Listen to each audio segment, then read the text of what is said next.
सबसे पहले हम जो भी करें, ये बात समझना बेहद ज़रूरी है कि हम वो मेहनत क्यों करने वाले हैं। हम वो मेहनत जो करने की बात है, मैम ने इतनी मेहनत करने को कह दी, हमें इतनी मेहनत क्यों करनी है? अगर हम जिम जॉइन करते हैं और इतनी एक्सरसाइज करते हैं तो हमें पता है इसका आउटकम है। सीए बनने के बाद क्या ही ऐसा मिल जाएगा? तो मैं आपको सिर्फ एक अप्रॉक्स बात बता रही हूँ। आज जब आप खड़े हैं, ऊपर वाले ने चाहा, अगर आप एक-एक बार में क्लियर कर लेते हैं, तो नियरली 4 इयर्स के आसपास it's going to take 4 and half years to become a chartered accountant. मैं आपको प्रेज़ेंट का बताऊँ, इंडिया में जो एवरेज इंडिया में जो आपकी एवरेज साइज़ की सिटीज़ हैं, जिनको ना तो you will call them metro but they are not very small also. इनमें ऑन एन एवरेज आपके आते-आते आप ये मान लें कुछ नहीं तो मतलब मैं लीस्ट की बात कर रही हूँ, least 90,000 to 1 lakh per month कम से कम आपकी तनख्वाह रहेगी। ये मैं भोपाल जैसे शहर की बात कर रही हूँ, जहाँ पे जनरली 10, 15, 20,000 रुपए, 25,000 रुपए के ऊपर मैक्सिमम क्राउड काम कर रहा है। People generally have this as there monthly income. कुछ लोग होते हैं जो 40-50,000 के ब्रैकेट में होते हैं और बहुत कम होते हैं जो उसको के पार होते हैं। ये आपका कब का मैं बता रही हूँ बिल्कुल initial phase. As you become chartered accountant, you will be fresher इतना कमाना मिनिमम। उसके बाद अगर मैं बात करूँ मेट्रोज़ की, तो आपके टाइम में मैं ये कह सकती हूँ कि कुछ नहीं तो 1,40,000 से 1,60,000 के आसपास पर मंथ मेट्रोज़ में रहेगी पर मंथ सैलरी। उसके अलावा मैं अगर आपसे कहूँ, आप इंडिया से बाहर अगर निकल जाते हैं, तो आपको internationally there are lot of countries in the world those who welcome Indian chartered accountants, hand to hand नौकरियाँ मिल रही हैं। तो मैं अगर आपको उसमें से दुबई का ही एग्जाम्पल दे दूं, तो आप ये मान लो अभी भी फ्रेशर चार्टर्ड अकाउंटेंट को नियरली 3-3.5 लाख पर मंथ के आसपास यहाँ पे मिल जाता है। 3-3.5 लाख फ्रेशर। तो ये मैं आपके लिए वहां पे लिखूं तो 3.5 to 4 लाख पर मंथ के आसपास। This is the thing. तो आपके टाइम तक तो ये डेफिनेटली और ग्रो करनी है और बढ़नी है। और ये सब मैंने आपको फ्रेशर का बताया है। अब मैं आपको इसी में हमारे एक पहचान वाले हैं, तो उनका ही बता रही हूँ। वो ऑफ कोर्स थोड़ा सीनियर हैं, 10 इयर्स ऑफ उनका अराउंड एक्सपीरियंस है। और आप ये मानिए कि उनका 40 to 50 लाख पर मंथ की सैलरी, 40-50 लाख रुपए महीना मस्त सैलरी। तो यार अगर ये स्कोप है, ये तो मैंने आपको बताया नौकरी का। दिस इज तो one option, it's not the only option कि हमें किसी और के लिए काम करना है। अगर मैं आपसे इसके अलावा ऑप्शंस की बात करूं, तो other than this you have the option of getting into practice. Practice का क्या है? Practice is little risky affair, but it is not something which you can just neglect. Practice in the initial phase, practice का मतलब होता है client आपके पास आएगा और आप उसको काम करके दोगे अलग अलग एरियाज में, तो मैं भी आपको आगे बताऊंगी। तो प्रैक्टिस जब आप करते हो, तो भाई जब आप नए होते हो, now you're of like maybe 22 and 23 years of your age, and then you set up an office, so you know that you are intelligent and you have knowledge, but market में generally people are not able to trust a fresher so easily. तो शुरू में client base इकट्ठा करना 2-3-4 साल तक, it takes little time कि लोग आप पे ट्रस्ट डेवलप कर पाए। लेकिन वंस दैट इज डन, तो practice has its own benefits. पहली बात, आपके पास कंफर्टेबल आवर्स होते हैं, अपने हिसाब से जब काम करना है कर लो। दूसरा, जब आपको ऑडिट्स मिल जाते हैं, तो आप मानो एक ऑडिट आपको मिल जाता है, जो 5 दिन 7 दिन 10 दिन में कंप्लीट हो जाता है, और उसकी फीस जो आप चार्ज करते हो वो 2 लाख 3 लाख 4 लाख रुपए हो रही होती है, 5 लाख हो रही होती है, 10-10 लाख हो रही होती है, for one audit which easily gets completed in like 8-10-12 days. तो यार अगर कोई आपको इतना हाई फाई अमाउंट पे कर रहा है, तो इसका मतलब ये है कि कुछ तो हम में है। So we are nothing less than gems, we are diamonds, and to become diamond सही टाइम तो लगता है, नहीं तो फिर हर कोई पत्थर डायमंड कहलाने लगता है। So to become diamond, it takes lot of effort, it does take time, but yes, once you are a diamond, then you are so valuable. तो बच्चे, बस मुझे यही तुमसे कहना है कि जब यहाँ तक पहुंचना है, सिर्फ पैसों के लिए नहीं, डेफिनेटली पैसे बहुत इंपॉर्टेंट होते हैं so that you can fulfil the dreams जो खुद के लिए देखें। अलोंग विद दैट, हमारे जो पेरेंट्स हैं, आपके मम्मी पापा, जो भी उनकी पोजीशन है, किसी के मम्मी पापा के पास बहुत हो सकता है पहले से, बट उनके पास है वो खुद खरीद पाते हैं। कल को अगर आप इस काबिल बन जाए कि वो किसी मॉल में गए आप और आपको कुछ दिखा कि यार ये मुझे चाहिए, मैं मम्मी के लिए ले लूं, तो आपको ये ना सोचना पड़े कि यार इसके लिए पैसे तो मैं पापा से मांगता हूँ या मेरे पास तो इतने पैसे है नहीं। तो वो दिन ला पाए आप अपनी जिंदगी में, उसके लिए बहुत जरूरी है कि जब आप सीए में एंट्री मार रहे हैं तो आप इस तरीके से पढ़ाई करें that you become that worth it, कि आपको देखना ना पड़े that what your bank balance is, you are easily able to go and get good things for your parents. पापा के लिए कुछ है, you are able to get it. अपने लिए कुछ ऑर्डर कर रहे हो, साथ में मम्मी के लिए यू डिड इट। बहन भाई हैं आपके, you get something for them. बाहर आप उनको डिनर पे ले जा पा रहे हो, बाहर आप उनको घुमाने ले जा पा रहे हो, तो ये सब कुछ के लिए definitely you need finance. And this is such a career option. आपने शायद कभी सुना हो आरओआई।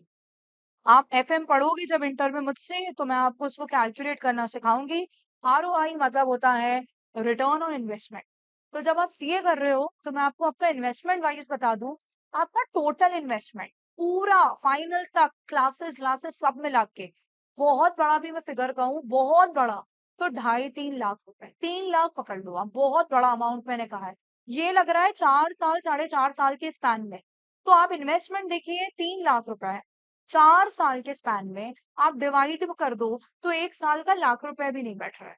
ओके, इससे जो रिटर्न है फर्स्ट मंथ में आपको ऑन एन एवरेज लाख रुपए मिल रहा है। तो जो आपने इतने साल में लगाया वो 3 महीने में, 4 महीने में आप कमा लोगे और आपकी कॉस्ट कवर है। Now what ever you keep earning, it is all above and above and above. इतना आरओआई कोई प्रोफेशनल कोर्स नहीं दे रहा, कोई प्रोफेशनल कोर्स। आपकी फैमिली में अगर कोई डॉक्टर है तो भाई एमबीबीएस करने में खोखा लग रहा है आजकल, करोड़ बेटी दो फिर बनो, और उसके बाद भी अपना हॉस्पिटल सेटअप करना है तो फिर बहुत बड़ा पैसा होना चाहिए that you have money to buy all those equipments and those machines and then have a big building. तो ये एक बात। दूसरा, अगर मैं एमबीए की बात करूं, of course they are worth it, but MBA में आपका 2 साल के एक एवरेज टाइप के कॉलेज की भी अगर मैं बात करी हूँ तो ऐसे 10-10 लाख रुपए, 8 लाख रुपए, 12 लाख रुपए आपका लग जाता है। It's generally for 1 year. आपका ओवरऑल 25 लाख, 30 लाख, 40 लाख रुपए आपके लग जाते हैं। तो आपको ये समझना है, इतना लगाओगे फिर फर्स्ट ईयर में इतना जाके कमाओगे, तो भाई आरओआई नहीं है दूसरों में। यहाँ पे क्लियरली समझो, अगर बनिया दिमाग, तो वो यही है कि इन्वेस्टमेंट कम, रिटर्न इतना, बट आपका पसीना छूट जाता। बुरा मानने वाली बात नहीं है, आपके सामने मैं बैठी हुई हूँ, बट आपकी नॉलेज में इतनी वृद्धि हो जाती है, आपकी इंटेलिजेंस, आपकी रिस्पेक्ट, और भाई सिर्फ आपकी नहीं, आपकी वजह से आपकी पूरी फैमिली की समाज में रिस्पेक्ट हो रही होती है। व्हेन एनीबॉडी से कि मेरे घर में सीए, वो अरे क्या बात है, सीए साहब के मम्मी पापा हैं आपको। तो you are not just supporting your family financially, but you are also adding to the respect and dignity of your family. So to get so much, what you need to do is put in a lot of effort. अब क्या ma'am आप 4 साल कह रही हैं, तो क्या हमें 4 साल गधा माली करनी है? तो मैं आपको कुछ समझाना चाह रही हूँ, आप थोड़ा स्मार्टली समझिए। नोट नहीं करना है अभी कुछ, बट मेरी बातों को आपको समझ लेना है। जैसे कि अभी अपन अपना सीए फाउंडेशन का प्रेपरेशन कर रहे हैं स्टार्ट। सीए फाउंडेशन की प्रेपरेशन में आपको देना है कितना वक्त, अराउंड 5.5 से 6 महीना। अब मैं अगर अभी से ही पकड़ूं तो आपके पास डॉट 5.5 मंथ है, तो आपको 5.5 महीना ये पढ़ना है। ओके, इसके अलावा मैं आपसे कहूँ इंटर की बात, तो आपके सीए इंटर सेकेंड लेवल होता है, जब हम फाउंडेशन क्लियर कर लेते हैं तो इंटर देना होता है। इसमें आप मानिए नियरली 9 महीना आपको पढ़ना है, 9 मंथ्स लग कर पढ़ना है मैम, लग कर पढ़ना है, एकदम एट अ स्ट्रेच पढ़ना है, बहुत मस्त, और सब मजा आएगा, नए नए सब्जेक्ट होते हैं। ये आपकी हो गई पढ़ाई, और ये आपकी पढ़ाई हो गई। इसको आप ऐड कर लो तो आपके 14.5 महीने बैठते हैं, 14.5 ही बैठ रहे हैं ना, हाँ, 14.5 मंथ्स। 14.5 मंथ्स को अगर मैं और स्पेसिफिक बोलूं तो इसका मतलब 1 साल और 2.5 महीना। ये आपको पढ़ना है विथ फुल पैशन। अगर आपने विथ फुल पैशन पढ़ा तो आप मान लीजिए कि आपका एग्जाम निकल जाए। पैशन में कमी हुई, मेहनत में कमी हुई तो अटक जाता है इंसान। और फिर मैंने 10-10 साल लोगों को अटके देखा है। आज मैं आपको बैठ के पढ़ा रही हूँ, आप स्क्रीन पे देखेंगे बोलेंगे कि मैम 11 साल से पढ़ा रही हैं। 11+ सालों से मैं पढ़ा रही हूँ। अभी जब लास्ट वीक सीए का रिजल्ट आया तो मेरे साथ जो पढ़ते थे, साथ, उनका अब जाके एग्जाम निकले। Matlab 10 years people have taken to clear, and not just 10. There are so many others who have taken like 12 and 14 and 15. Hats off that they did not give up. Of course, it requires so much of courage. They had that. But बात ये है कि आपने सही तरीके से पढ़ लिया तो फिर आपका यही टाइम लग रहा है फाइनल। इसके बाद आर्टिकलशिप आती है। क्या आती है? आपकी ट्रेनिंग। तो जो आपकी ट्रेनिंग चलती है ना, ट्रेनिंग चलेगी आप लोगों की एट अ स्ट्रेच 2 साल, 2 years। इसमें क्या सीखते हैं मैम हम? इसमें आपको मिलता है प्रैक्टिकल एक्सपोजर, कहाँ करना चाहिए, कैसे, क्या, वो मैं आप लोगों को सब समझाऊंगी आगे। तो ये आपका लगता है प्रैक्टिकल नॉलेज मिलती है। इस दौरान हम अपनी फाइनल की थोड़ी थोड़ी थोड़ी थोड़ी पढ़ाई करते रहते हैं। एवरी डे 2 घंटे के आसपास पढ़ लिया, बस थोड़ा थोड़ा थोड़ा थोड़ा, बस बिल्कुल बेसिक। फिर आपको मिलेगी स्टडी लीव 6 मंथ्स की। उस 6 मंथ्स में आपको प्रिपरेशन करनी होती है फिर सीए फाइनल की। तो आपको 6 महीने का टाइम मिलता है फाइनल के लिए, जिसमें आपको फिर मर के पढ़ना है। अब आपके, मैंने क्या कहा था, 1 साल 2.5 महीना, 6 महीना बॉस और जोड़ लो, तो 1 साल 8, 8.5 महीना। और इधर का मैं बोल रही हूँ डेली 2-2 घंटा पढ़ना है। तो तुम टोटल अगर कर लो बिल्कुल कॉम्प्रिहेंसिव तरीके से, 2 साल मर के पढ़ना है बस, बस, और नहीं है कुछ। 3 लेवल है, 2 साल पढ़ना है, जुनून के साथ पढ़ना है, इस चीज को सोच के पढ़ना है कि यार ये मेरी नॉलेज में इतना एनहांसमेंट करा दे रही है और ये मेरा पैशन है, मुझे पहुंचना है उस लेवल पे, और मुझे एक फैमिली में और एक समाज में रिकॉर्ड सेट करना है that I have done it in like one single shot. तो 2 साल की पढ़ाई है, हमें अपना एनर्जी लेवल नीचे नहीं जाने देना है, हमको जैसी गाइडेंस मिले उस तरीके से करके चलना है। बात खत्म, पैसा हजम, बन गए चार्टर्ड अकाउंटेंट, बस इतनी छोटी जर्नी है और तो कुछ है। और लोग इसी को सही से नहीं करते और वो फिर अटक जाते हैं। बस अटके भटके कहानी चलती रहती है। तो आपका स्वागत है सीए फाउंडेशन की जर्नी में। इसको हमें सफल बनाना है। जब मैं जरा मैम हो साथ तो फिक्र की नहीं कोई बात। इतना रखना है दिमाग में, ठीक है? चलिए, कॉपी में अब जाना है और हमें ये नोट करना है, किसी भी रजिस्टर में अभी तो लिख लो, देयर इज नो प्रॉब्लम। किसी भी रजिस्टर में you may right subjects, subjects. आज पढ़ना भी स्टार्ट कर देंगे अभी हम थोड़ी देर में। बच्चों, कोई किसी ने ज्वाइन किया है, जिसने आईफोन नाम से ज्वाइन किया, you are requested to rename. Please rename yourself, else I won't be able to allow you to remain in the class. जी, तो लिखें आप subjects in CAF, subjects in your CAF. CAF is what? CA foundation. 4 paper हैं, paper 1, paper 2, paper 3 and paper 4। ऐसे ही आप chart बना के लिखें। पहला पेपर है आपका अकाउंट्स, जो कि है किसी चार्टर्ड अकाउंटेंट की आन बान और शान। नाम ही है हमारा चार्टर्ड अकाउंटेंट। तो चार्टर्ड अकाउंटेंट में अकाउंट्स का तो हमें सुपर ज्ञानी होना पड़ेगा। हमारे इंस्टीट्यूट का नाम Institute of Chartered Accountants of India. So we need to have that accounts का इमेंस ह्यूज ज्ञान। इट्स अ सब्जेक्ट जो फाइनल तक चलता है, फाउंडेशन, इंटर, फाइन, एवरीवेयर। तो accounts, this is your 100 marks का paper, this is your 100 marks का paper which has got, आप कह सकते हो एक अप्रोक्सीमेट, बहुत से बहुत 10% थ्योरी, जो कॉन्सेप्चुअल थ्योरी होती है वो, और बैलेंस जो 90% includes practical questions, which has got what? Practical questions, and 10% would be around theory. तो ये मैं आपको पढ़ाऊंगी और हमारे पास 5.5 महीने का वक्त है। मैं 2 महीने में बच्चों को इतना करा देती हूँ कि उनका सिलेबस भी हो जाता है and they have good grip. But आप यही सोचिए कि अगर 5.5 महीने मेरे पास है, जैसे कि फुल कोर्स बैच के लिए होने चाहिए, तो आपने अगर सिस्टम से पढ़ा तो आपके marks 90, 92, 93, 94, 95, 96 any score you can get. मैं आपको 2 मिनट को मार्कशीट दिखाऊं आपके सीनियर्स की। सालों से I have been teaching more than like 10 attempts.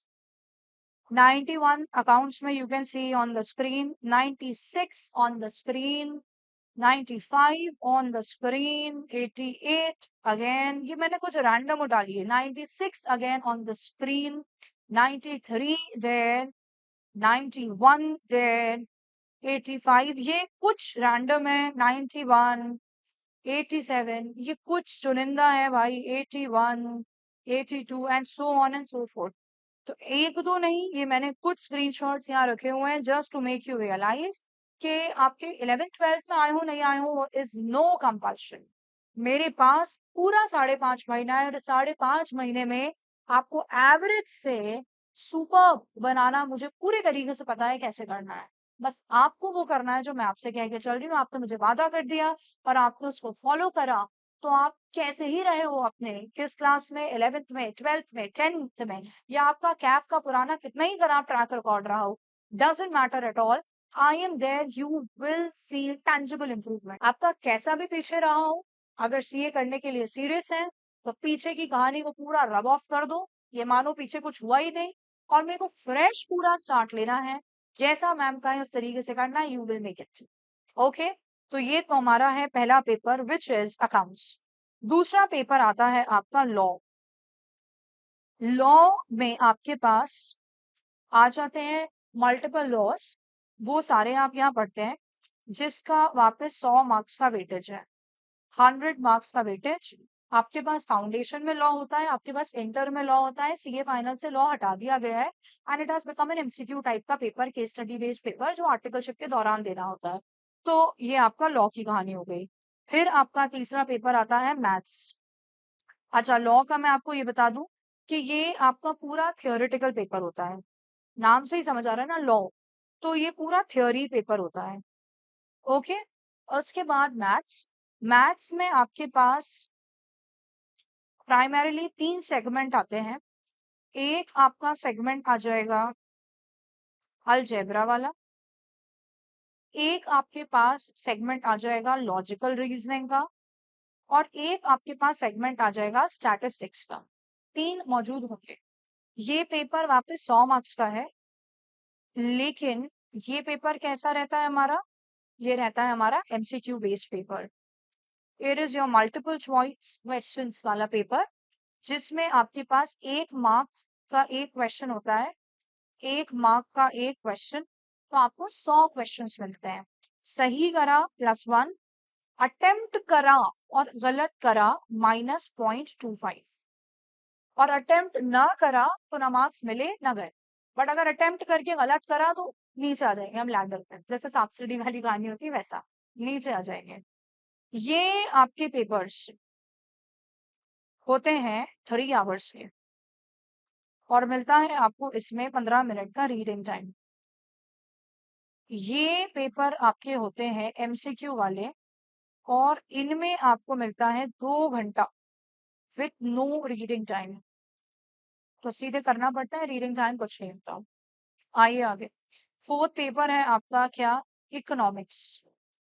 Economics में आपके पास क्या क्या है, आपके पास इसमें है माइक्रो इकोनॉमिक्स के कुछ टॉपिक, लिखते जाएंगे बेटा प्लीज।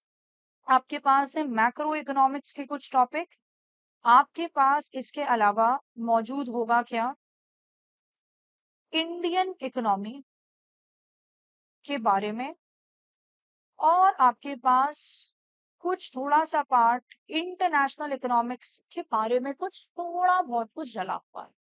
तो मेनली आप 1, 2 और 3 एरियाज को मान के चलें। ये पेपर आपका वापस 100 मार्क्स, 100 मार्क्स का हमारा पेपर। कैसा पेपर, एमसीक्यू। सही करा +1, नहीं करा कुछ नहीं, ना मिला ना गया, गलत करा -0.25। That's how it is. Okay, अब बात ये आती है कि इंडिविजुअली हर सब्जेक्ट में हमें कितना स्कोर करना है। तो आपको इंडिविजुअली हर सब्जेक्ट में 100 में से पास होने के लिए चाहिए 40 ईच। हर पेपर में आपको चाहिए 40 ईच, लेकिन ये 40 इकट्ठा कितना कर देंगे? 40 कर देंगे 160। तो क्या हम 160 में पास हो जाते हैं? तो आंसर है नहीं। पास होने के लिए चाहिए कम से कम 200। तो एग्रीगेट चाहिए 200 या उसके ऊपर आउट ऑफ 400, और एवरी सब्जेक्ट 40 ईच। किसी सब्जेक्ट में 35 आए और टोटल 205 आया, फेल है। टोटल बन गया लेकिन 35 आ गया। सब में 45 45 45 45 आए, तो टोटल बना नहीं, 180 टोटल हुआ, 200 नहीं हुआ, तो फिर फेल। तो डबल, दो टाइप के गड्ढे रखे हैं, कभी इसमें गिर सकता है आदमी, कभी इसमें गिर सकता है। हम अच्छे से पढ़े तो क्यों ही गड्ढे की फिक्र करना है, हमें तो 80 90 नंबर लाओ। कहाँ आप ऐसे 40 की बातें करके अपन गम बनाए। ठीक है बेटा, तो ये हमारे पेपर्स रहते हैं, इसी ऑर्डर में पेपर होता है। इंस्टीट्यूट का सिस्टम ये पेपर होता है, एक दिन की छुट्टी, ये पेपर होता है, एक दिन की छुट्टी, ये पेपर होता है, एक दिन की छुट्टी, ये पेपर होता है। कभी कभी दो भी हो जाते हैं बाई चांस, जनरली एक छुट्टी रहती है। मैं चाह रही हूँ मेरा सब्जेक्ट अब मैं फाइनली स्टार्ट कर लूँ। तो अपन लोग पहुंच रहे हैं किसकी दुनिया में? हम पहुंच रहे हैं अकाउंट्स की दुनिया में। संस्कृति, तुमने रजिस्ट्रेशन करवा लिया क्या अभी अपना इंस्टीट्यूट के साथ? जैद, तुम्हारा भी रजिस्ट्रेशन नहीं हुआ है। रजिस्ट्रेशन की क्या प्रोसेस है उसके लिए मेरे को व्हाट्सएप कर देना, मैं तुम लोग को बता दूंगी how registration is to be done. तो अपना इंस्टीट्यूट के साथ रजिस्ट्रेशन जैसे ही कराओगे तो घर पे तुम्हारे बुक्स आ जाएंगी, मॉड्यूल्स जिससे कहते हैं। तो अकाउंट्स की 2 मॉड्यूल मिलेंगी, तो सारे सब्जेक्ट की बुक्स मिलेंगी, वो घर पे आएंगी आपके, और उनमें से हम पढ़ाई करते हैं। ठीक है, आईसीएआई के पास होता है registration, I guide you how that is to be done. ठीक है, अब आप लोग क्या करेंगे, मैं आपको अभी का अपना सिस्टम बता दूं how the classes will go on. अभी तुम्हारी क्लास नियरली 2 हफ्ते के आसपास, ताकि तुम थोड़ा सा सेटल हो जाओ, 2 3 हफ्ते क्लासेस चलेंगी तुम्हारी ऑल्टरनेट, क्लासेस चलेंगी ऑल्टरनेट। और what I will do is, जो तुम्हारे बीच वाला दिन है, एज यू गेट रजिस्टर्ड, जैसे जैद का रजिस्ट्रेशन तो हो ही चुका है, तो I will provide you access to our app. Ma'am ना व्हाट इज दिस ऐप? देखो स्क्रीन पे तुमको बहुत सारे आइकन्स दिख रहे होंगे, कि नीचे में देखो। अब ये टेढ़ा हो गया होगा, सीधा हो जाओ भाई, जस्ट अ मिनट। तो डार्क ब्लू कलर में और येलो कलर में तुम्हें एफर्वेसेंट क्लासेस ईसी करके ऐप दिखेगा। ये ऐप तुम मोबाइल से भी एक्सेस कर सकते हो, जैसे मेरे फोन में डाउनलोडेड है, ऐसे ही तुम टैबलेट से, लैपटॉप से, सबसे एक्सेस कर सकते हो। तो ये विंडोज को भी सपोर्ट करता है, ये एंड्रॉइड को सपोर्ट करता है, ये आईओएस को सपोर्ट करता है। तुम्हें मैं ऐप का एक्सेस दिलवा दूंगी, और तुम्हें मैं डेली जो बीच के एक एक दिन है उसमें देती जाऊंगी लेक्चर्स के कुछ लेक्चर शेयर करूंगी। तो तुम बीच में वो करते जाओगे ताकि तुम्हारा बेस बिल्कुल बढ़िया बनता चले। और ऑल्टरनेट तुम्हारी क्लास लगेगी नियरली फॉर 2 3 वीक्स, उसके बाद क्लास तुम्हारी डेली हो जाएगी। ऐसे ही मैं सब्जेक्ट वाइज कहूँ तो we are beginning with 2 subjects, 2 subject एक आध हफ्ते तुम पढ़ के थोड़े सेटल हो गए, we will introduce the third subject, and then we will introduce the fourth subject. तो like we will take nearly 15 days, जिसमें आई वांट कि तुम सेट हो जाओ सिलेबस के साथ, और एग्जैक्टली पढ़ाई का मोमेंटम बन जाए, and then we will go with the flow. ठीक है, तो इसलिए चिंता नहीं करना है, इस तरीके से क्लास रहेगी, और मैं तुम्हें बाकी तो गाइड करती चलूंगी। अभी रजिस्टर क्या बना लेना है, तो आपको रजिस्टर बनाना है अकाउंट्स में कुछ स्पेशल। क्या स्पेशल? अकाउंट्स का तुम बनाओगे एक कॉन्सेप्ट रजिस्टर। ऐसा मैम? हाँ, कॉन्सेप्ट रजिस्टर, जिसमें तुम्हारे कंप्लीट कॉन्सेप्ट्स आने वाले हैं, जो तुम्हारा जादू रजिस्टर होगा, मैजिकल वॉन्ड। इसमें तुम्हें लास्ट डे एग्जाम से एक दिन पहले क्या पढ़ के जाना है वो सब लिखा होगा। तो आप ये मान लो कि ये आपके अकाउंट्स के एग्जाम के लिए ऐसा है जैसे कि कोई रिलीजियस बुक, गीता हो, रामायण हो, ऐसा मान लीजिए आप। और दूसरा एक और रजिस्टर बनाना है, वो कौन सा रजिस्टर है मैम? उसका नाम है भाई प्रैक्टिस रजिस्टर। ये तुम बनाना थोड़ा थिक रजिस्टर, 400 पेज का, 400 पेजेस का बनाइएगा आप ये रजिस्टर। इसका क्या होगा, इसमें मैं करवाऊंगी आपको बहुत सारी प्रैक्टिस। मॉड्यूल तो हो गई, मॉड्यूल मतलब जो तुम्हें बुक मिलेगी वो, उसके अलावा मेरे सेल्फ क्रिएटेड क्वेश्चंस, एग्जाम में पुराने आए क्वेश्चंस, इंस्टीट्यूट के एक्स्ट्रा क्वेश्चंस, मतलब मल्टीपल सोर्सेस से, कि यू विल बी लाइक इतने सारे, ये हम करेंगे प्रैक्टिस रजिस्टर में। हम ये क्यों करेंगे? बिकॉज हम चार्टर्ड अकाउंटेंट बनना है, तो हमें ऑर्डिनरी अकाउंटेंट जितनी ज्ञान नहीं होना, हमें सुपर ज्ञान होना है कि कल कोई पूछ मुझे, आपने बोला ले भाई ये लो। और तीसरा तुम्हें एक और बनाना है, एक और मैम, यस, उस रजिस्टर का नाम है self practice register. Self practice नहीं तो कुछ भी नहीं। तो मेरे साथ काय में करोगे? प्रैक्टिस में। और उसके बाद उन्हीं क्वेश्चंस को घर पे रिपीट करोगे इसमें। और ये मैं तुम्हारा रैंडमली कभी भी चेक कर सकती हूँ। मैं तुम्हारा कभी भी चेक कर सकती हूँ। I ask you to prepare PDF, और वीडियो कॉल पे तुमसे बात करते मैं बोलूंगी चलो ओपन करो और फटाफट पन्ने पलटो, तो मेरे को दिख जाएगा कि क्या पोजीशन है क्या नहीं। तो ये तीसरा बनना है सेल्फ प्रैक्टिस, जिसमें आप क्वेश्चंस को क्या करोगे? रिपीट। सॉर्टेड है। आज तो अगर आपके पास एक भी रजिस्टर है तो काम हो जाएगा, बाकी कोई प्रॉब्लम नहीं। ऐसे ही अभी आपका मेरी क्लास के बाद क्लास होगी इकोनॉमिक्स की। बहुत ही शानदार तरीके से आप इकोनॉमिक्स पढ़ने वाले हैं। आपकी जो इकोनॉमिक्स की मैम पढ़ाएंगी ईगो, वो she is a PhD holder, so she is a doctorate in economics and she has some fantastic knowledge and immense experience in economics की field। तो आप इसका अभी एक रजिस्टर बनाओ। एक रजिस्टर इसका इसलिए because it's a theory and practical subject, तो it doesn't have big practicals, तो एक काफी है। और एक आप क्या करना, क्वेश्चंस करने के लिए घर का बना लेना। ठीक है, तो एक सेल्फ प्रैक्टिस के लिए रजिस्टर आप घर का बना लेना, जिसपे जब वो कोई क्वेश्चन कराएं तो आप घर पे क्या कर सको? रिपीट कर सको। तो ये हाल फिलहाल आप दो रजिस्टर्स को अरेंज करके रखेंगे, मतलब दो सब्जेक्ट के रजिस्टर्स को अरेंज करके रखेंगे। ठीक है बेटा, आप इसका स्क्रीनशॉट लेना चाहें तो please take it screenshot so that we have clear idea like how it's all to be done. Note कर लिया हो, स्क्रीनशॉट ले लिया हो, तो मैं एक बार चैट में डन लिख दो कि मैम डन, तो मैं आपको फिर नेक्स्ट टॉपिक पे ले जाऊं। संस्कृति कोई डाउट है अभी तक? कोई बात तुम्हें जो लगे कि मैं एलैबोरेट कर दूं, क्लियर ना हो तो?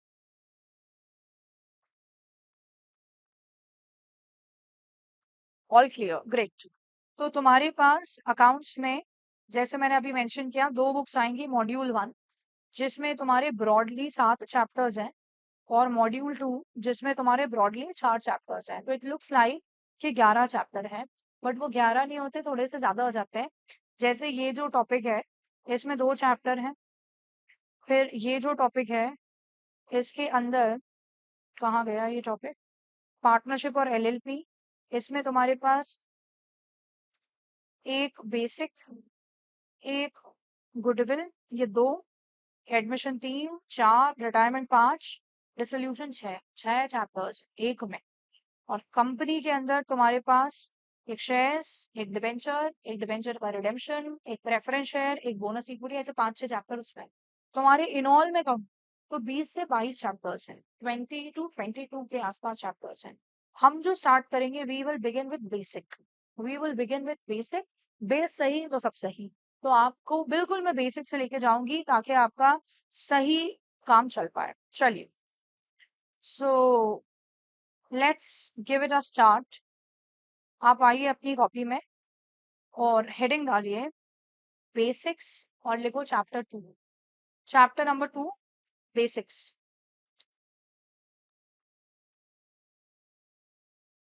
चलिए, आप सबसे पहले लिखेंगे term business entity concept. The first term is business entity concept, ऐसे करके आप हेडिंग कर दो, बिजनेस एंटिटी कॉन्सेप्ट।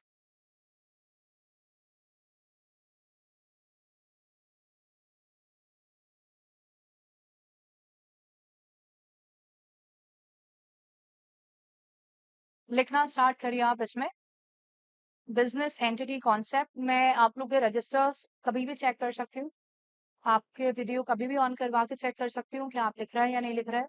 तो अपन, मतलब आई डोंट थिंक कि मेरे को तुम्हें ये एहसास दिलाने की जरूरत है कि तुम मक्कारी ना करो तो बेहतर है, क्योंकि हम अपने ही साथ मक्कारी कर रहे हैं। तो that shouldn't be done and I know that you will take care of it. तो आप लिखिए according to this concept, according to this concept business is separate from its owner. According to this concept, business is separate from its owner. Business is separate from its owner for the purpose of accounting. for the purpose of accounting. Business is separate from its owner for the purpose of accounting.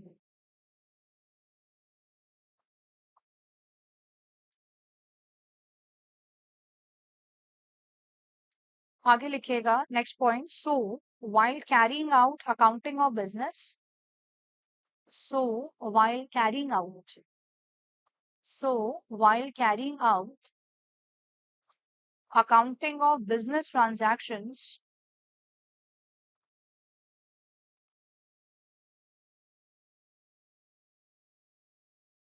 so while carrying out accounting of business, comma करके लिखना, transactions of business are only recorded.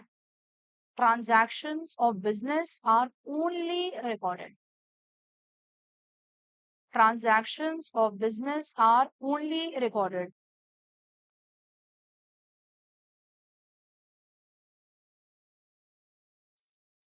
Transactions of business are only recorded, comma करके. Personal transactions are not recorded. Personal transactions are not recorded. Personal transactions are not recorded.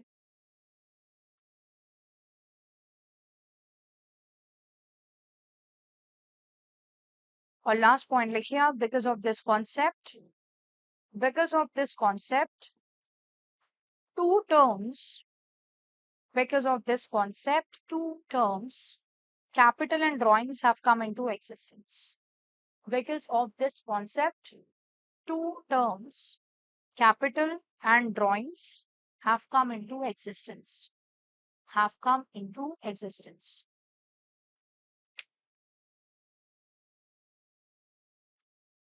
Okay अगर आप लोग लिख लें तो मुझे डन बोल दीजिएगा कि मैम इट्स डन.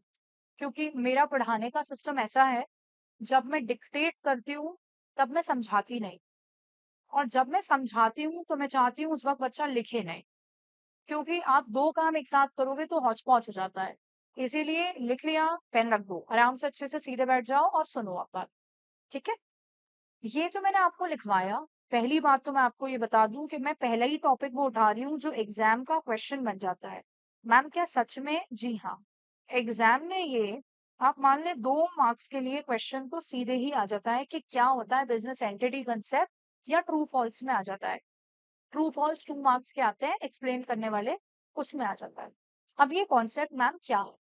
ये कॉन्सेप्ट कुछ ऐसा है कि मैं आपको एग्जाम्पल दूं.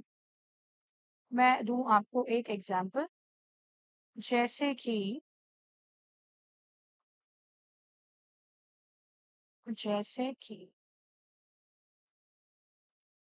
कोई व्यक्ति है, देयर इज सम पर्सन, लिखना मत अभी, देयर इज सम पर्सन. ठीक है. ये भाई साहब, ये भाई साहब की एक है दुकान. दुकान का नाम है बबलू की दुकान. ठीक है. या फिर थोड़ा सा हाई फाई रखते हैं तो ग्रोसरी. तो इनकी ये ग्रोसरी शॉप. अब भाई साहब बबलू जो हैं, इनका घर भी है, होम स्वीट होम. ठीक है. अब जो ये घर है, घर के बहुत सारे एक्सपेंसेस होते हैं, आपके भी घर में होते होंगे बहुत सारे खर्च. तो भाई यहाँ घर में कुछ मुझे सजेशन दो फटाफट, चार्ट में लिख के क्या क्या खर्चे होते होंगे. सजेशन दो क्या क्या खर्चे होंगे घर के. Yes. Electricity bill, very good. और और और क्या खर्चा हो सकता है? खाने पीने का तो हो गई ना, भले ही खुद की ग्रोसरी शॉप है तो भी किसी से खरीद के तो लाते हो, उसका खर्चा हो गया. और व्हाट एल्स? बच्चों की school fees, very good. School fees, अगर कोई बच्चे हैं घर में और स्कूल जाते हैं तो school fees. What else? Very importantly petrol diesel, as the case may be. और घर में सपोजिंग वाईफाई लगा है तो वो हो गया. कपड़े कपड़े खरीदने होते हैं तो वो हो गया, एंड सो ऑन. अब मुझे ये बताओ, क्या जो इनकी दुकान है उसके खर्चे होते होंगे? दुकान पे कुछ खर्चे होते होंगे, any expenses of shop? Of course ma'am.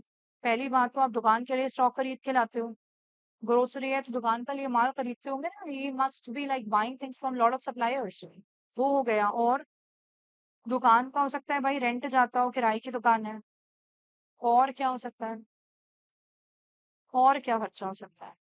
इन्होंने दुकान में एक छोटू को रखा हो, छोटू, तो सैलरी देते हो छोटू को, तो छोटू आ जाएगा इसमें। और क्या आ जाएगा, बिजली का बिल दुकान का डेफिनेटली, इलेक्ट्रिसिटी का बिल, इलेक्ट्रिसिटी बिल, कुछ और स्टॉक को मंगाते होगे तो उसके ट्रांसपोर्टेशन चार्जेस लग जाते होंगे। मैम आप ये सब कुछ हमें क्यों बता रही, मैं ठीक है इधर खर्चा, ये आप हमें क्यों बता रही हैं, how is it connected with the concept. बात ऐसी है बेटा, ये दुकान के खर्चे भी अल्टीमेटली ये भाई साहब के ही हैं, और ये घर के खर्चे भी इन भाई साहब के ही हैं। तो इनके पास घर के खर्चों का भी बिल होता होगा, और इनके पास दुकान के खर्चों का भी बिल होता है। तो क्या इनको अकाउंटिंग, अकाउंटिंग मतलब इन सब ट्रांजैक्शंस को, इन सारे खर्चों को किसी जगह पे लिखना, क्या इन्हें अकाउंटिंग इस जगह की और इस जगह की एक साथ करनी चाहिए?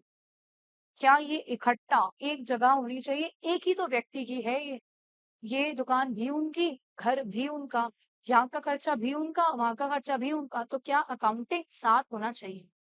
तो आ जाता है कौन, बिजनेस एंटिटी कॉन्सेप्ट। इस कॉन्सेप्ट का हो गया जन्म। ये कॉन्सेप्ट कह रहा है ऐसा मत कर, ऐसा मत कर, तुम्हें पता है ये दुकान भी तुम्हारी, तुम्हें पता है ये घर भी तुम्हारा, लेकिन अकाउंटिंग के लिए दोनों को एक जगह रिकॉर्ड नहीं किया जाएगा। फिर क्या किया जाएगा, दोनों की अकाउंटिंग अलग अलग, इनकी अकाउंटिंग अलग, इनकी करना है तो करो, नहीं करना तो छोड़ो, और करना है तो कर लो, तो दोनों की अकाउंटिंग अलग हुई। ऐसे के पीछे वजह क्या, व्हाट इज द रीजन, तो मैं आपको लॉजिक समझा दूंगा। द लॉजिक इज, अगर आपने दोनों की अकाउंटिंग एक जगह करी, तो आप अपनी बिजनेस की जो परफॉर्मेंस है उसको नाप नहीं पाएंगे, आप उसको इवैल्यूएट नहीं कर पाएंगे, क्योंकि खर्चे तो दोनों जगह के हैं और कमाई तो सिर्फ इस जगह की है। तो आपको अपने बिजनेस की परफॉर्मेंस इवैल्यूएट नहीं कर पाएंगे आप, दैट्स द प्रॉब्लम। इसीलिए बोला जाता है कि दुकान की कमाई जाएगी, दुकान के खर्चे जाएंगे, और इकट्ठा इनकी अकाउंटिंग एक जगह हो जाएगी, ताकि दुकान से होने वाले प्रॉफिट को आप निकाल सकें। इसमें घर के खर्चों को नहीं डाला जाएगा। और आपको घर की अकाउंटिंग करनी है तो आप अलग करके रखें कि ये हमारे घर के खर्चे हैं। अब आप पढ़िए इसको, according to this concept, business अलग है ओनर से। जब आप अकाउंटिंग करेंगे तो ट्रांजैक्शन बिजनेस के रिकॉर्ड करेंगे, पर्सनल ट्रांजैक्शन उसमें रिकॉर्ड आप नहीं करेंगे। क्या ये बात आपको अच्छे से समझ आ गई? स्पेशली उन बच्चों जिन्होंने पहले ये नहीं पढ़ा, they are from non commerce background या कॉमर्स बैकग्राउंड से है लेकिन अंडरस्टैंडिंग थी नहीं। क्या ये सबको क्लियर है? मुझे ये बात फटाक से चैट में बताइए, क्या ये सबको क्लियर है? ओके, शानदार, very good, very very good. तो आप जाएंगे और अब आप अपनी कॉपी में ड्रॉ करेंगे। मैम क्या हमें यही ड्रॉ करना है? हाँ, आपको यही ड्रॉ करना है। आप जाएंगे और आप करेंगे ड्रॉ।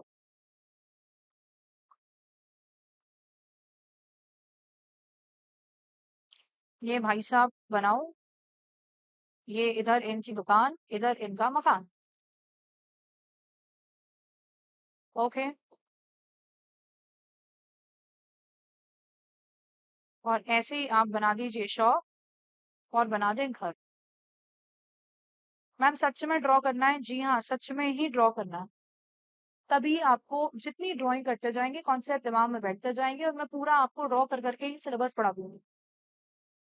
तो ये शॉप, फटाफट तीन चार खर्चे यहाँ के लिखो, ये घर, फटाफट तीन चार खर्चे यहाँ के लिखो, और फिर लिखो अकाउंटिंग एक साथ चलेगी? नो, नो नो नो, कौन आ गया, किसका जन्म हो गया, business entity concept, business entity concept, इसकी अकाउंटिंग क्या करनी है, अलग, to evaluate performance of business, separate accounting is done, is done. Separate accounting is done. आप फुल ड्रॉ करके मुझे इन्फॉर्म कर दीजिए कि मैम डन है, हो गया।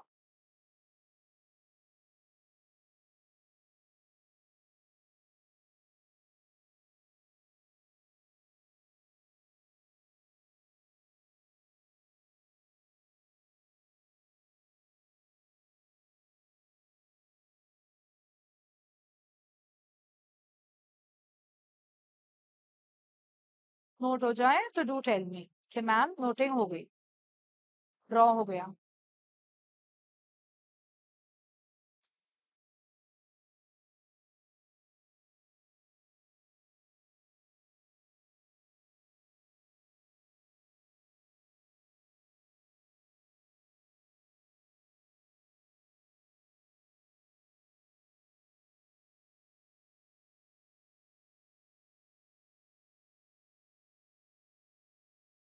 जैद आपका नोट हो गया बेटा?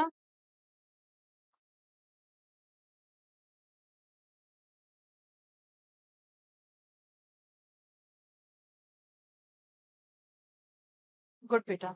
चलिए, तो अब इसमें आपने नीचे कुछ लिखा है, because of this concept two terms capital and drawings have come into existence, की मैं बात को आगे समझाऊंगी, आगे समझाऊंगी, अभी नहीं समझाया, अभी नोट्स में आपने लिख लिया है। चलिए, अब मैं आपको एक चीज और जरा पढ़ा, एक चीज मैं आपको और पढ़ा दूं अभी। जाइए और लिखिए कॉपी में, नेक्स्ट इज डबल एंट्री या फिर dual aspect concept. Double entry heading डालो अगली, डबल एंट्री या dual aspect concept, double entry या फिर dual aspect concept, double entry या फिर डुअल एस्पेक्ट कॉन्सेप्ट।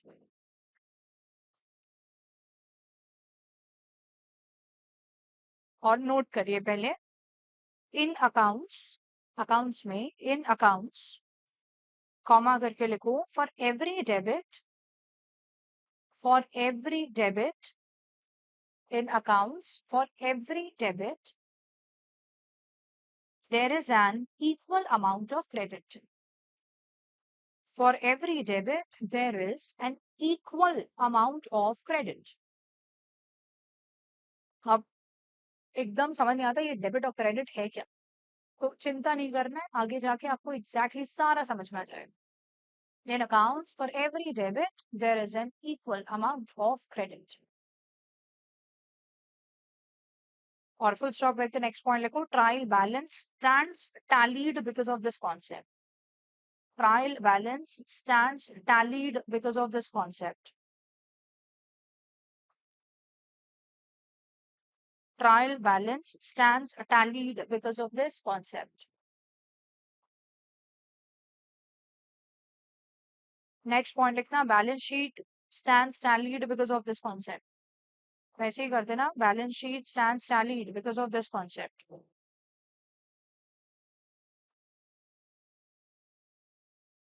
और तीसरा लिखो, accounting equation.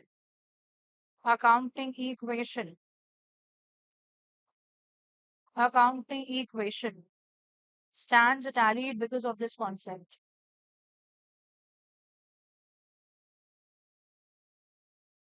Accounting equation stands tallied because of this concept. ठीक है, ये क्या क्या होता है ये सब एक एक करके आगे पढ़ेंगे, अभी आप इतना लिख लीजिए। और ये अकाउंटिंग इक्वेशन जरूर आप ऐसे लिख दो कि भाई asset is equal to liability plus capital, ये एक इक्वेशन होती है जिसको बोलते हैं अकाउंटिंग इक्वेशन, जिसमें हमेशा LHS is equal to RHS ही होता है। कैसे होता है वो अभी आगे क्वेश्चन देखते जाएंगे तो क्लियर होता जाएगा। तो इसका हमेशा टैली होने के पीछे वजह भी यही कॉन्सेप्ट है। तो ये कॉन्सेप्ट ऐसा है क्या भाई जिसकी वजह से हर कोई टैली हो जाता है, हर कुछ टैली हो जाता है, तो ये कॉन्सेप्ट क्यों क्या है, तो वो मैं अब आपको समझाती हूँ। For every debit, there is an equal amount of credit. लिखा आपको? लिखने के बाद पेन रख दें और बात को मेरी गौर से सुनो। मैं आपसे कभी प्रैक्टिकल बताऊं, मैं ये इसको तो साइड लाइन पर, मैं गई एप्पल के स्टोर पे, एप्पल स्टोर, और मैंने वहां जाके दिए 12,000। तो मैंने 12,000 दिया, मेरे पास 12,000 की पेंसिल आई। अगर आप दिमाग लगा पाए तो यू विल ऑब्जर्व, मेरे पास से एक चीज गई और मेरे पास उतनी ही वैल्यू की एक चीज आई। तो मतलब जाना और आना बराबर है। हाँ या ना? हाँ मैम। तो दो चीजें हुई और दोनों इक्वल अमाउंट की हुई। मैं शॉप पे गई, मैं कैलकुलेटर लेके आई, मैंने 500 रुपए दिए और कैलकुलेटर आया। तो मेरे पास एक 500 की वैल्यू की चीज आई और 500 रुपए मेरे पास से गए। बेटा अभी मैंने ये बताया नहीं what it stands for. A is equal to L plus C आप लिख दो, मैं आगे अभी आपको समझा दूंगी। ए से एसेट्स आते हैं, assets is equal to liabilities, liabilities plus capital. ठीक है, तो I was on this example, calculator का मैंने दिया। अब आप लोग तीसरी बात गौर से सुनिएगा और ट्राई करिएगा आंसर। मैं गई किसी के पास, मैंने कहा भैया मेरे को 10,000 रुपए उधार दे, 10,000 रुपए मुझे उधार दे। क्या इस ट्रांजैक्शन में किन्हीं दो चीजों पर असर पड़ रहा? अगर आपको लगे दो चीजें आप ढूंढ पा रहे हो तो मुझे आप बताओ क्या वो दो चीजें हैं। मैंने किसी से 10,000 रुपए उधार ली, तो किन दो चीजों पर असर पड़ रहा है? दिमाग लगाओ सब लोग और ट्राई करो।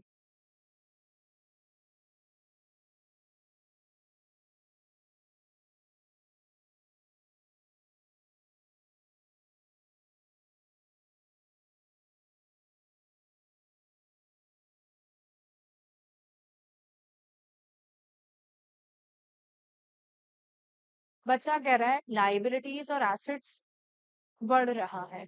बाकी लोग दिमाग लगाओ, मेरे को नॉर्मल नॉर्मल शब्दों में चाहिए। मैंने 10,000 रुपए का लोन लिया, उधार लिए किसी से, आपने लिए, तो क्या लग रहा है किन दो चीजों पे असर पड़ रहा है? दो छोड़ो, चलो आपको एक समझ आया, अब एक तो बताओ।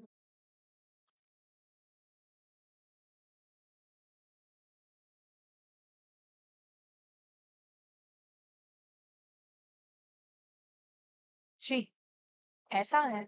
अब मैं आपको बताती हूँ। एक तो मेरे पास 10,000 कैश आ रहा है, एक मेरे पास 10,000 कैश आ रहा है, तो मेरे पास कैश बढ़ा। So this is one thing.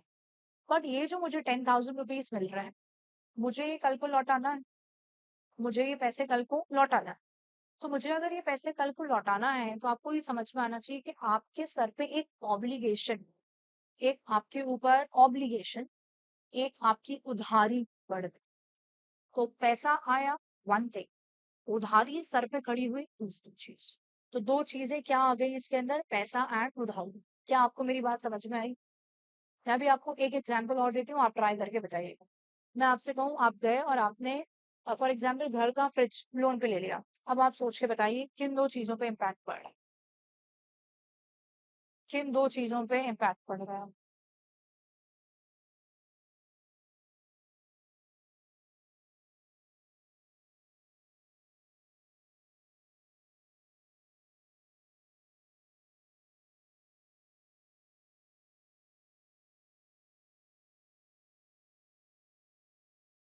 Late me see who is able to answer फटाफट।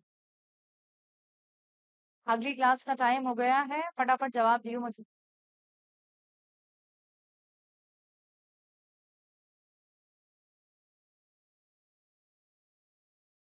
तो एक आपका इम्पैक्ट किस पे पड़ रहा है?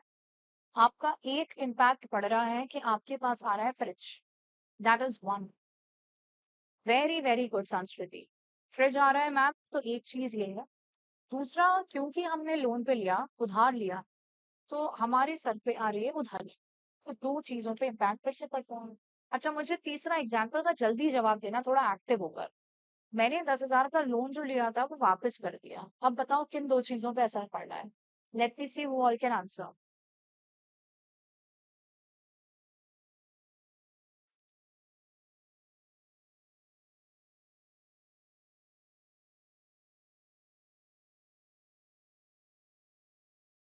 Let me see who is able to answer फटाफट। 10,000 रुपए वापस कर दिए, किस किस चीज पे इफेक्ट पड़ रहा है?